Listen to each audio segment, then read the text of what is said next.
በስመ አብ እንግዲህ የትንሣኤ ጾም ወይም የአብይ ጾም፣ የፋሲካ ጾም፣ ጾመ ኢየሱስ፣ ጾመ አርባ ብዙ ስሞች አሉት። ጾመ ሁዳዴ ይባላል። ሁሉም ከራሱ ከስያሜዎቹ ተነስቶ የሚሰጣቸው ትርጉሞች አሉ። ብዙ ጊዜ የምናውቀው ጾመ ሁዳዴ እንለዋለን ወይም ደግሞ የአብይ ጾም ይባላል። አብይ ታላቅ ማለት ነው። ከአጽዋማት ሁሉ ትልቅ የሚባለው ጾም በቤተ ክርስቲያናችን ይህ ጾም ነው። ትልቅ የተባለበት ምክንያት ሁለት አብይ ምክንያቶች አሉ። አንደኛው ጌታችን መድኃኒታችን ኢየሱስ ክርስቶስ የጾመው ጾም ስለሆነ አብይ ጾም ተብሏል።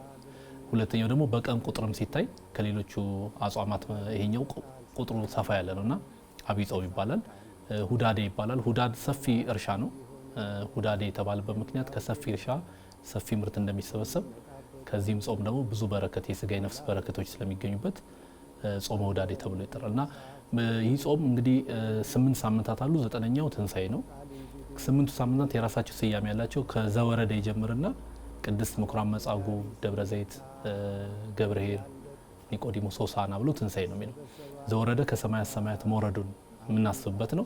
መጨረሻ ላይ የወረደው ጌታ በዚህ ሳምንታት ውስጥ በመጽሐፍ ቅዱስ ላይ ያሉ ትምህርቶች በሙሉ በዚህ ውስጥ ተካተው የሚታዩበት ነው። ክርስቶስ ሰዎች ማዳኑን፣ መፈወሱን፣ የሰዎችን ሰውነት መቀደሱን፣ ነፍስና ስጋ መቀደሱን፣ እንደገናም ደግሞ በደብረ ዘይት ዳግም መምጣቱን እናስባለን። ታማኝ ለሆኑ አገልጋዮች የሰጣቸውን አደራ የሚያወራርድበት እንደሚመጣ የምናስብበት ነው። እንደገና ደግሞ የተለያዩ ትምህርቶችን ያስተማረበት ነው። ሆሳዕናም ደግሞ በዝማሬ ታጅቦ ወደ ቤተ መቅደስ የመጣበት መጨረሻ ላይ ሰሙነ ሕማማት ብለን ሕማሙን አሳልፎ ደግሞ መጨረሻ ተነሳ ነው የሚለው እና ትንሣኤው ድረስ ያሉ ሳምንታት ከወረደበት የማዳን ስራውን ፈጽሞ ሞትን ድል አድርጎ እስከተነሳበት በዚህ ጾም ውስጥ ይታሰባል። ለጸሎተ ሐሙስ ስናነሳ ቅድም ከዘረዘርናቸው 8 ሳምንታት የመጨረሻው ሳምንት ላይ ነው የምንገኘው። የመጨረሻው ሳምንት ሰሙነ ሕማማት ይባላል። ሰሙን ማለት ሳምንት 8 ቀናትን ይወክላል። የሕማማቱ ሳምንት ማለት ነው። አምላካችን ኢየሱስ ክርስቶስ የተቀበለው አንድ መከራ አይደለም። ሰሙነ ሕማማት የተባለው ራሱ በሕማማቱ ሕማማት ተብሎ ነው። የእርሱ ሕማማት ሕማም አይደለም። ሕማም የሚለው ለአንድ ነው። ሕማማት ሲሆን ለብዙ ነው የሚጠራው እና ሰሙነ ሕማማት የምንለው ብዙ መከራ የተቀበለበት ሳምንት ስለሆነ እና ይህ ሳምንት ልዩ ሳምንት ነው። ቅዱስ ሳምንት ይባላል። በኢትዮጵያ ኦርቶዶክስ ተዋሕዶ ቤተክርስቲያን ከምንጾማቸው አጽዋማት እንግዲህ በአብይ ጾም ከምንጾመው 55 ቀን ውስጥ ከጾምናቸው አጽዋማት ራሱ በዚህ ሳምንት የሚጾመው ጾም የተለየ ነው። ሙሉ የቤተክርስቲያን ስርዓት ሙሉ ለሙሉ የሚቀየርበት ሳምንት ነው። ከአለባበስ ይጀምራል፣ ከአገልግሎት ይጀምራል፣ ዜማ የምንጠቀማቸው ንዋየ ቅድሳት፣ ድምፅ የሚደወሉ ደውሎች፣ ቃጭሎች እንኳን ሁሉ ነገር የሚለወጥበት ሳምንት ነው እና ይሄ ሳምንት የክርስቶስን ሕማም ሰዎች ሁሉ የሚያስቡበት ሳምንት ነው በተለየ ሁኔታ ማለት ነው እና በዚህ ሳምንት ውስጥ ደግሞ አራተኛው ቀን ላይ ያለችው ጸሎተ ሐሙስ ትባላለች።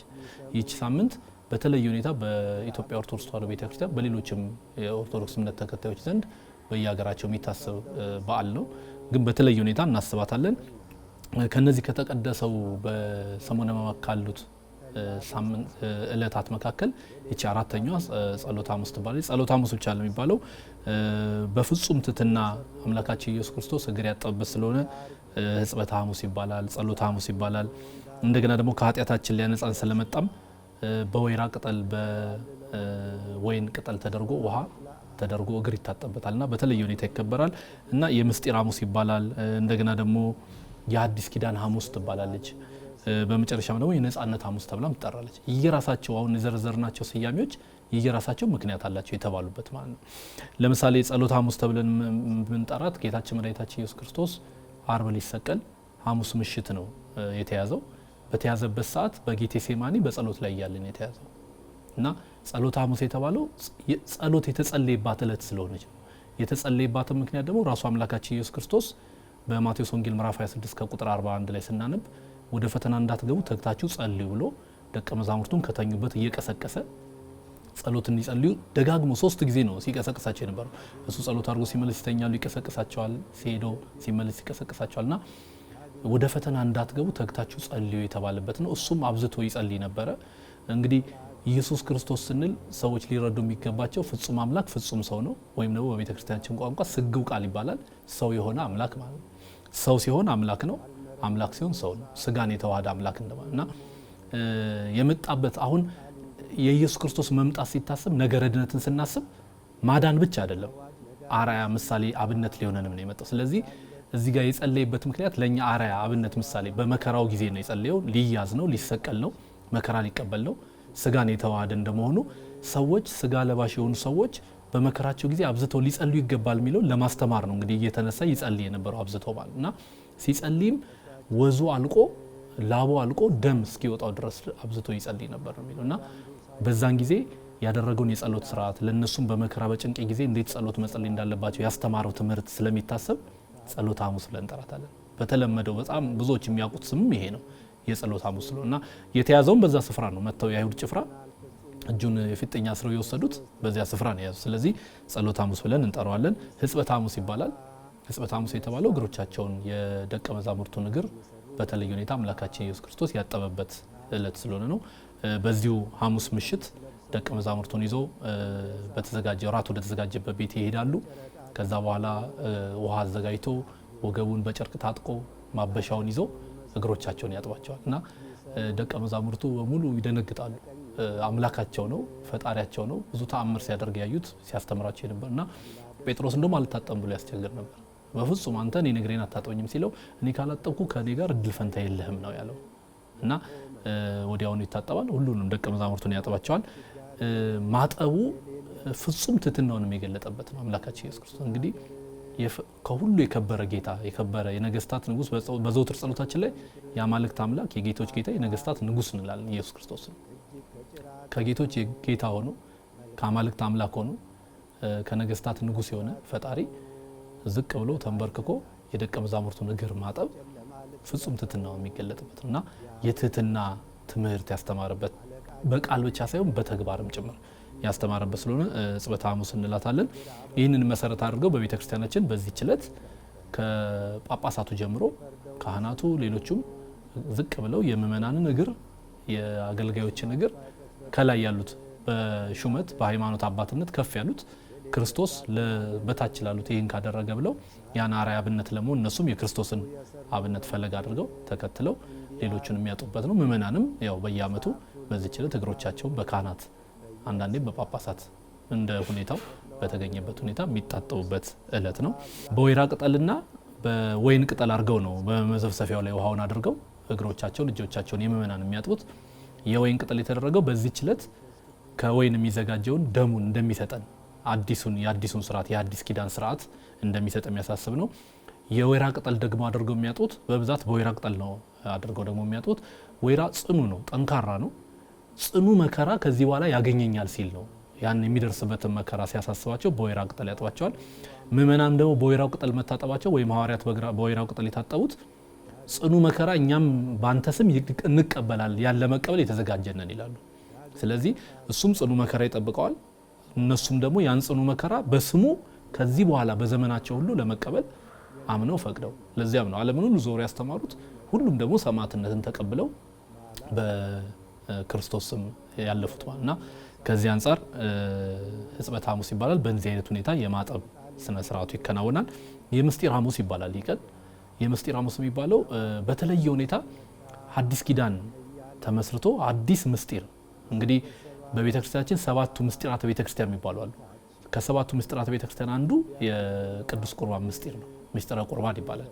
ይህን ምስጢር የመሰረተበት ነው። ከዚህ በፊት የነበረው የበሬዎች፣ የላሞች፣ የበጎች፣ የፍየሎች፣ የዋኖሶች፣ የርግቦች የተለያዩ እንስሳት አዋፋት መስዋዕት ሆነው ስርየተ ኃጢአት አይገኝም። ሰው ወደ ገነት ወደ መንግስተ ሰማይ መግባት አይችልም።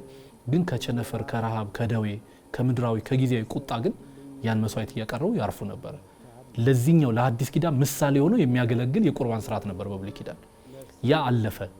ይሄ አሁን የምስጢር ሐሙስ የተባለው አዲሱ ምስጢር ያ አልፎ አማናዊው በየቀኑ በየዓመቱ የሚሰዋ ሳይሆን አንድ ጊዜ ተሰውቶ ለዘላለም ህይወት የሚሰጥ ከዛ ሰዎች ባመኑ ቁጥር እያመኑ እየተቀበሉ አዲስ ህይወት የሚያገኙበት ምስጢር ሰራዋላችሁ ሲል የምስጢር ሐሙስ ተብሏል። በዚህ ቀን ይህንን የቁርባን ስርዓት ስለመሰረተው በዮሐንስ ወንጌል ምዕራፍ 6 ቁጥር 56 ላይ ስጋዬን የበላ ደሜን የጠጣ የዘላለም ህይወት አለው፣ ደግሞም እርሱም ከኔ ጋር እኔም ከእርሱ ጋር በህይወት ተዋህደን እንኖራለን ይላል አምላክ። ያን ያስተማራቸውን ትምህርት በተግባር ያደረገው ዛሬ ነው። ህብስቱን አነሳ፣ ባረከ፣ ጽዋውን አነሳ፣ ባረከ። ይህ በነገው ዕለት ስለ ብዙዎች ኃጢአት ይቅርታ የሚፈሰው የአዲስ ኪዳን ደሜ ነው፣ እንኩ ጠጡ፣ እንኩ ብሉ ብሎ የሰጠበት።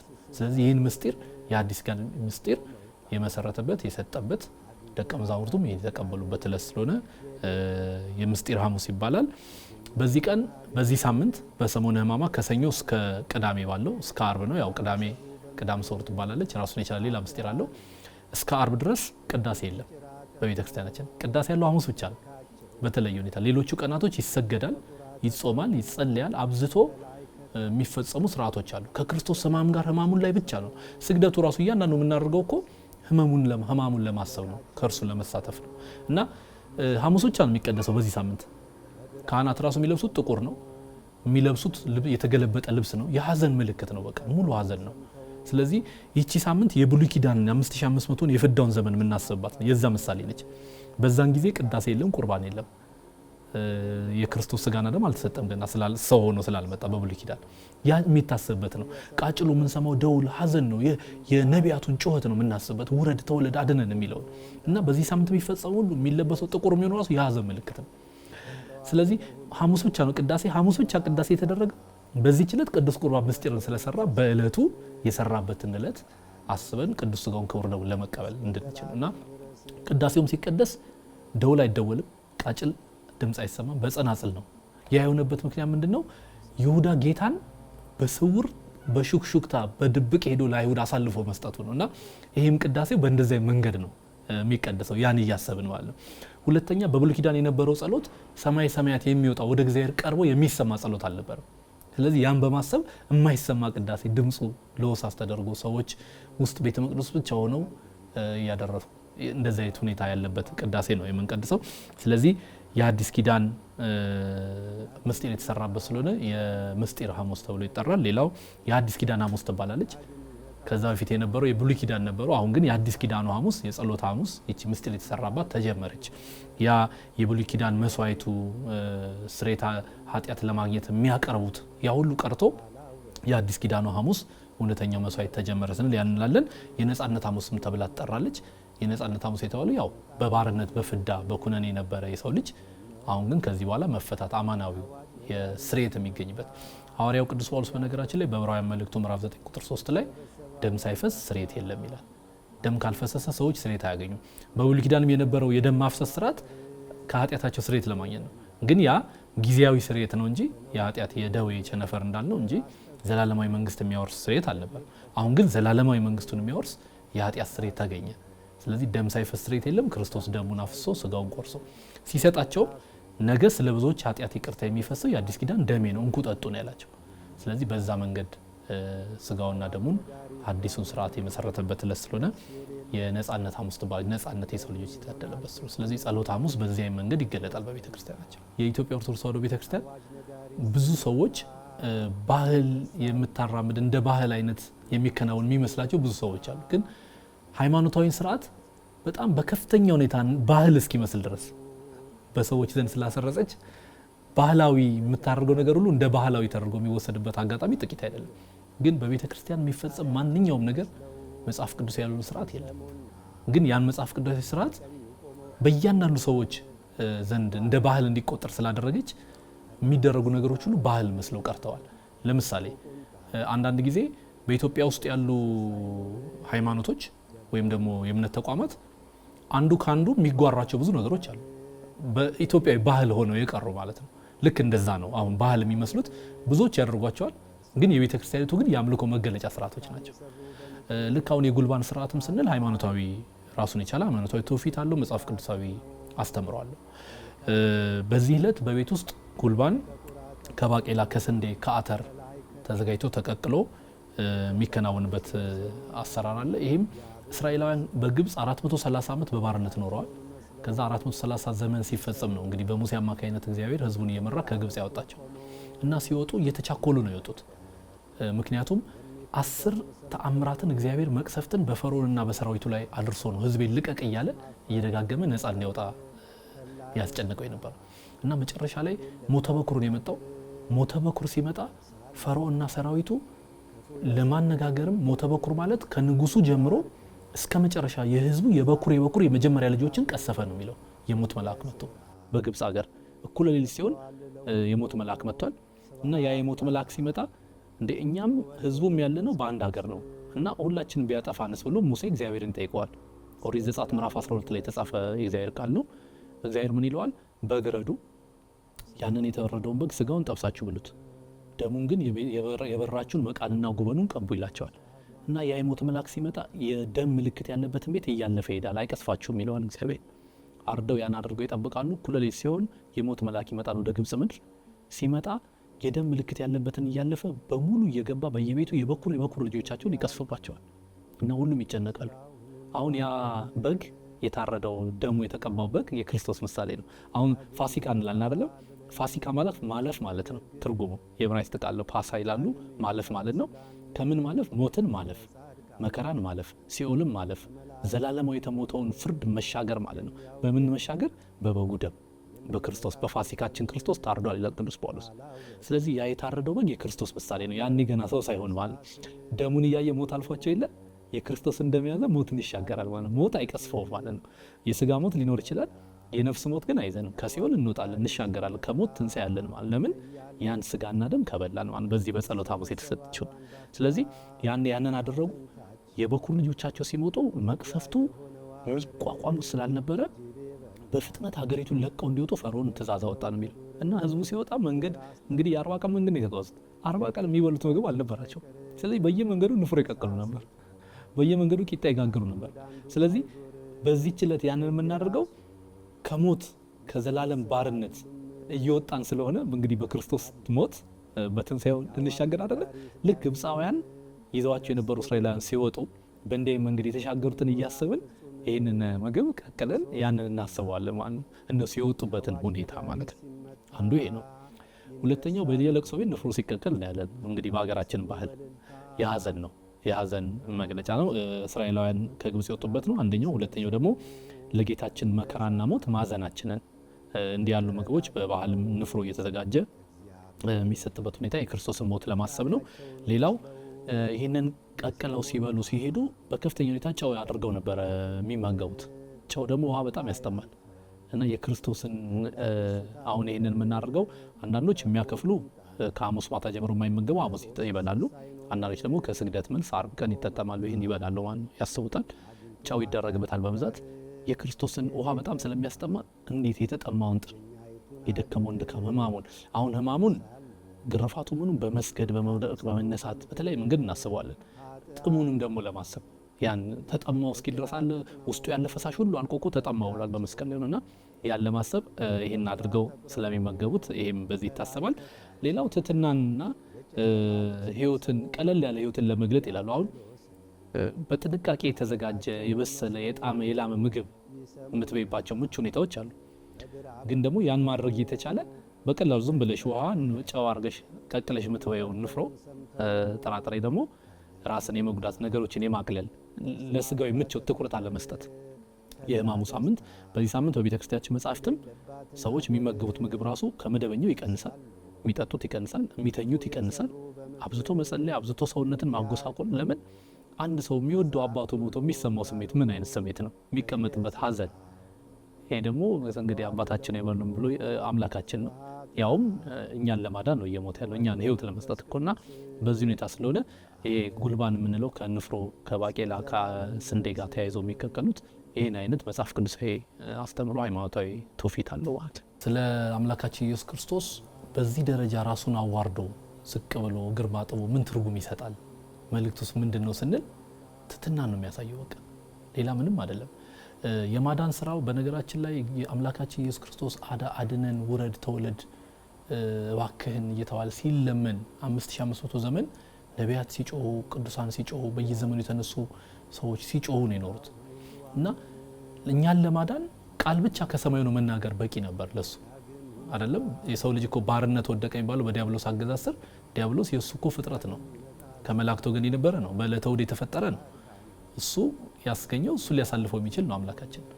ግን አምላካችን ቃል ልኮ አላዳነንም ወይ መልአክ ልኮ አላዳነንም።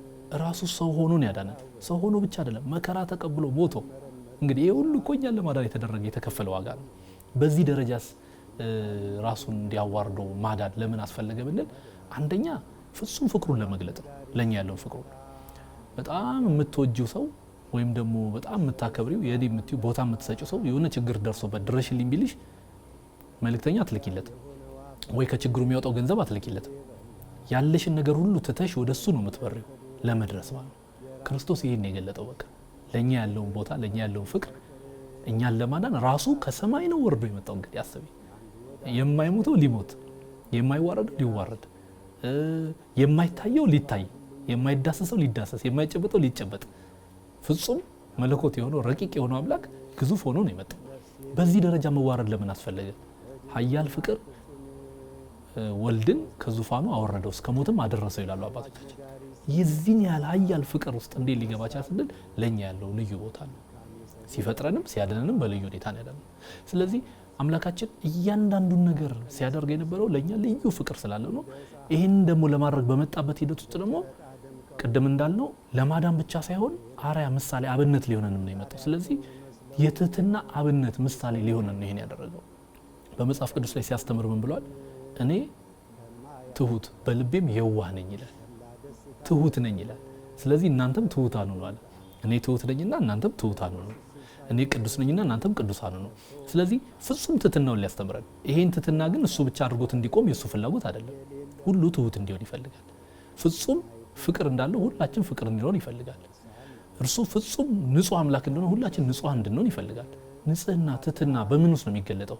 ለእግዚአብሔር ለሰው ነው የምትገልጨው። ሰውን በመውደድ ለሰው ትሁት በመሆን እኔ እንደወደድኳችሁ እርስ በርሳችሁ ተዋደዱ አይደለም ያለን። ሰው እግዚአብሔርን መውደዱ በምን ይገለጣል ቢባል እግዚአብሔርን መውደዱ በስራ ይገለጣል። በምን ስራ? ለሰው በሚያደርገው በጎነት፣ በዚህ ነው የሚገለጠው።